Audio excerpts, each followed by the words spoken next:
It began with something so small you could lose it between your fingers. A single red paperclip. No money, no connections, no shortcuts, just one ordinary object, and a question that refused to let go. How far could this really go? In the early 2000s, a man sat at his desk staring at that paperclip, feeling the quiet weight of possibility. Not hope exactly, more like stubborn curiosity. He posted it online, offering to trade. Not sell. Trade. One thing for another, then another, then another. No rules except honesty and momentum. The first exchange felt harmless. A paperclip became a novelty pen. The pen became a handmade doorknob. Each trade was small, almost laughable. But something strange began to happen. Every step pulled in a new story, a new person, a new reason.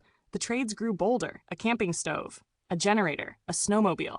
With every exchange, the stakes rose. Friends laughed, skeptics rolled their eyes, and strangers watched with growing fascination. This wasn't about value anymore. It was about trust, about timing, about seeing opportunity where others saw junk. And then came the turning point. A man offered a weekend in a cabin. Warm wood walls, quiet mornings, a place people dreamed of escaping to.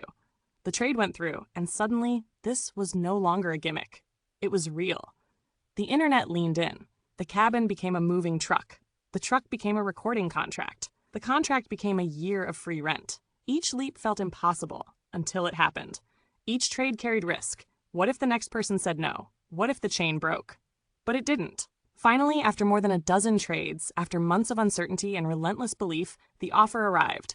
A house, 4 walls, a roof, a door you could lock at night. Not rented, not borrowed, owned. All for a paperclip. The moment the keys hit his palm, it wasn't triumph that filled the room.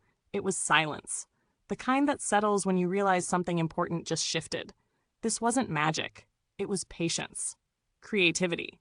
The courage to start small and keep moving forward when the outcome was invisible. The story spread because it touched something deep. A reminder that progress isn't always linear, that value is negotiable, that beginnings don't need to be impressive, they just need to exist. Sometimes, the biggest transformations start with the smallest things. If this story surprised you, inspired you, or made you rethink what's possible, please like, share, and subscribe. And let me know in the comments what you would trade first to change your life.